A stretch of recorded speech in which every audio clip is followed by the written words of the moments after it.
Bienvenidos a un nuevo episodio de Historia Secreta. Suscríbete si te gusta este tipo de contenido. El inicio de la Primera Guerra Mundial.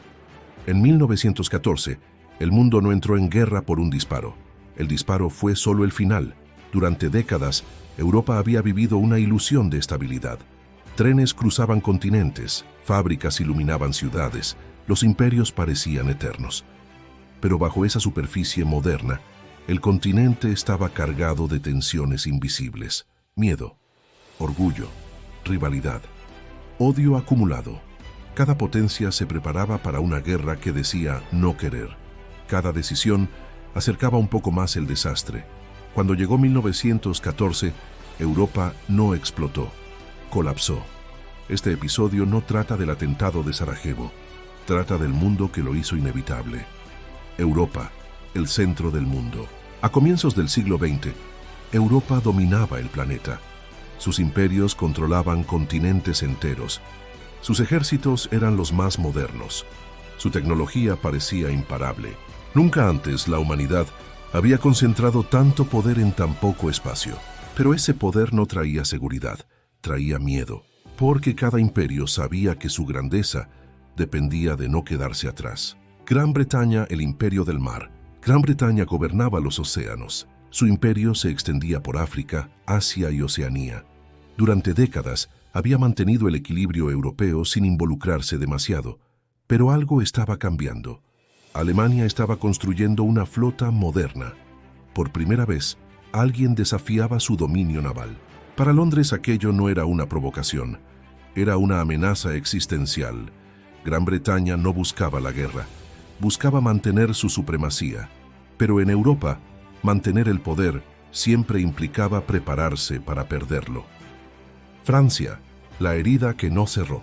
Francia vivía con un recuerdo grabado a fuego. 1871. La derrota frente a Alemania. La pérdida de Alsacia y Lorena. Desde entonces la revancha no se gritaba, se esperaba. El ejército francés se convirtió en un símbolo nacional. La defensa de la patria era una obsesión. Cada generación creció con la idea de que el conflicto volvería. No sabían cuándo, pero sabían que era inevitable.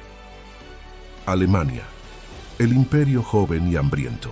Alemania era el nuevo gigante europeo, unificada tarde, pero con una fuerza industrial explosiva, fábricas, acero, química, tecnología. Su crecimiento era tan rápido que asustaba al resto del continente. Alemania no se sentía satisfecha. Quería colonias, quería prestigio, quería su lugar bajo el sol, pero se sentía rodeada. Francia al oeste, Rusia al este, Gran Bretaña en los mares.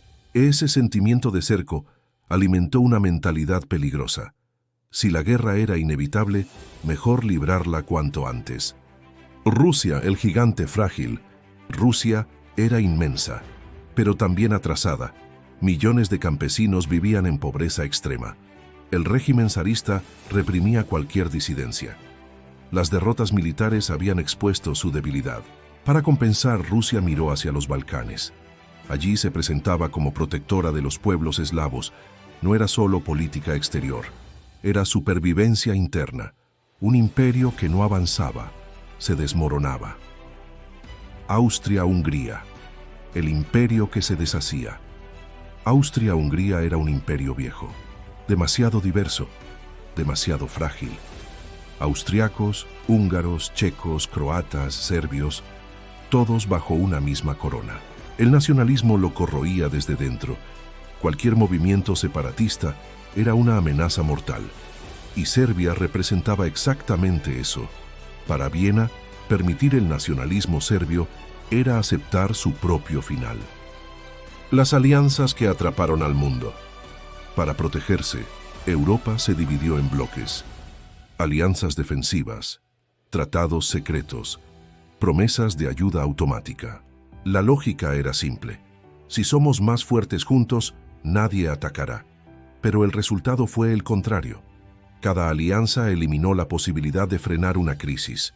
Una vez que un país movilizaba, todos los demás debían hacerlo. Imperialismo, el mundo como tablero. Las potencias europeas no solo competían en Europa, competían en África, Asia y Medio Oriente. Crisis coloniales, provocaciones, humillaciones diplomáticas. Cada conflicto dejaba resentimientos. El planeta entero se convirtió en un escenario de rivalidades. Los Balcanes. El polvorín. En los Balcanes el Imperio Otomano se retiraba y dejaba un vacío peligroso. Serbia soñaba con unir a los eslavos del sur. Austria-Hungría temía desaparecer. Atentados, odio, venganza. Europa observaba, sin intervenir. Sarajevo. El día que todo cambió. El 28 de junio de 1914, el archiduque Francisco Fernando visitó Sarajevo. Nada salió como estaba planeado. Errores, casualidades, decisiones fatales, 2 disparos, un heredero muerto y una cadena de eventos imposible de detener. La crisis de julio. Austria-Hungría lanzó un ultimátum. Serbia aceptó casi todo. Pero no fue suficiente. Rusia movilizó. Alemania respondió. Francia se preparó. Gran Bretaña entró. En semanas el mundo estaba en guerra. Creían que sería rápida, que terminaría en Navidad. No sabían que acababan de crear la guerra más brutal que el mundo había visto. En el episodio número 2 de la serie, la guerra que debía durar semanas se convierte en una pesadilla sin salida.